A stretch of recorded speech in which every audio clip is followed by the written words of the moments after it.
अस्सलाम वालेकुम। दी granny channel की तरफ से प्यार भरा सलाम तमाम बच्चों तक पहुँचे। क्या हाल है बच्चों? उम्मीद है सब खैरियत से होंगे, सबके स्कूल और घर पे खैरियत होगी। तो बच्चों, जैसे कि हम पिछली बार हज़रत दाऊद अलैहिस्सलाम के बारे में पढ़ रहे थे, कुरान पाक की नज़र से जिस तरह उसको देखा गया है उसी तरह हमने आपको ये सारी चीज़ें बताई हैं। इसके अलावा जो थोड़ा बहुत हमें तफसीर में मिलता है फिर वो हम इसके अंदर थोड़ा ऐड कर देते हैं। आज हम हज़रत सुलेमान अलैहिस्सलाम के बारे में, जो कि बादशाह और नबूवत के दर्जे पर फाइज थे, उनके बारे में पढ़ने जा रहे हैं। ये दाऊद अलैहिस्सलाम के बेटे और वारिस थे।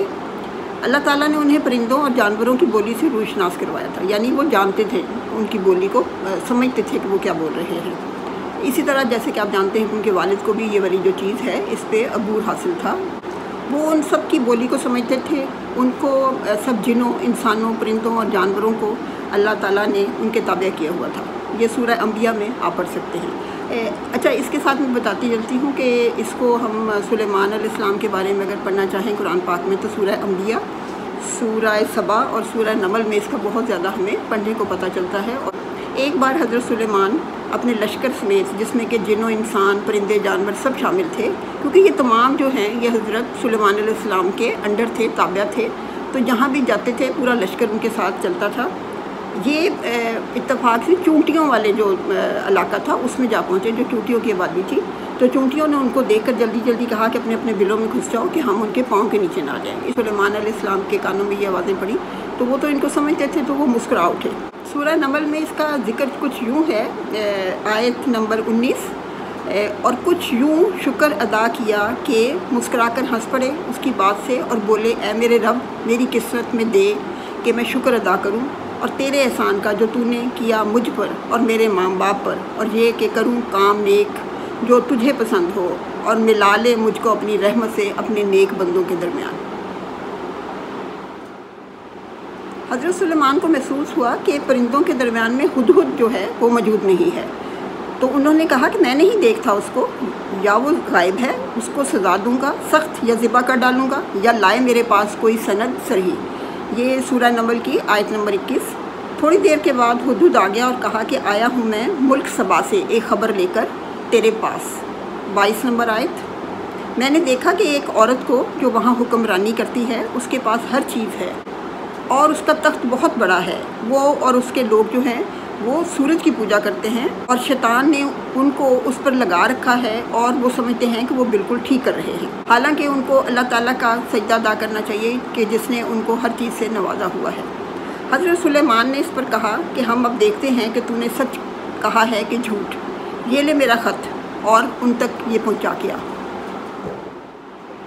जब ये ख़त सबा की हुक्मरान मलका बल्कीस, जिनका नाम हम पढ़ते हैं हिस्ट्री में, उन तक पहुंचा तो उन्होंने अपने दरबार वालों से कहा, दरबार वालों, मेरे पास डाला गया है एक ख़त इज़्ज़त का। ख़त सुलेमान की तरफ से है और वो ये है कि शुरू अल्लाह के नाम से जो बेहद मेहरबान और नहायत रहम वाला है, कि तकब्बर न करो, मेरे सामने हुक्म बरदार हो जाओ।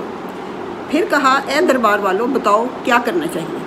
इस पर तमाम लोग जो वहाँ पे दरबार में मौजूद थे उन्होंने कहा कि हम जोरावर हैं और सख्त लड़ाई करना जानते हैं, अब तेरे इख्तियार में है कि जो तू हमें हुक्म देगी हम वही करेंगे। इस पर उन्होंने, मलका बल्कीस ने कहा कि जब कोई बादशाह किसी मुल्क पर हमला करता है तो वो वहाँ की हर चीज़ को तबाह बर्बाद कर देते हैं, वहाँ के सरदारों को बेइज्जत करते हैं और वहाँ की बस्तियों को तबाह कर देते हैं, और वो भी कुछ ऐसा ही करेंगे।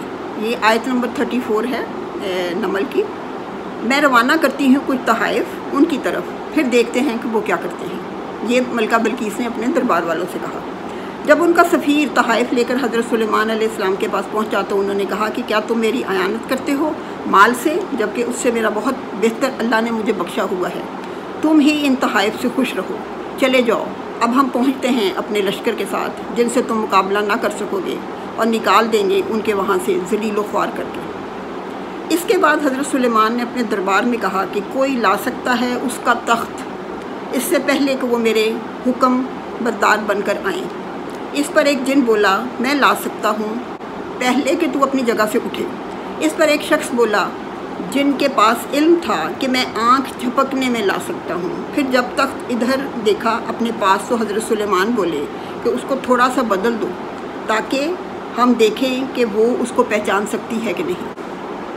फिर जब वो आप पहुंची तो पूछा कि क्या ऐसा ही है तेरा तख्त? वो बोली गोया वही है, हमको मालूम हो चुका है पहले से सब, और हम हुक्म बरदार हैं और अल्लाह के सिवा किसी को ना पूजेंगे।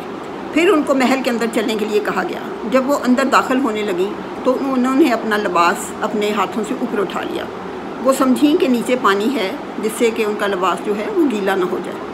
यानी वो जो महल था उसकी जो ज़मीन थी वो इतनी चमकदार और इतनी शफाफ थी कि वो समझी कि वहाँ पे पानी है। उसको बताया गया कि ये शीशे की खूबसूरत सिलों से बनाया गया है और ये पानी नहीं है।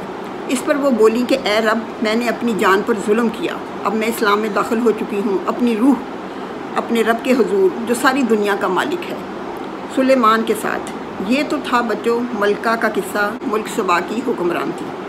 अब हम देखते हैं कि जब हज़रत सुलेमान ने फ़ैसला किया अल्लाह का घर बनाने का, जो हैकल सुलेमान था, तो जिन्हों को इस काम पर मामूर कर दिया। हज़रत सुलेमान ख़ुद उनकी निगरानी किया करते थे, अपना जो असा था वो हाथ में लेकर वहाँ बैठे रहते।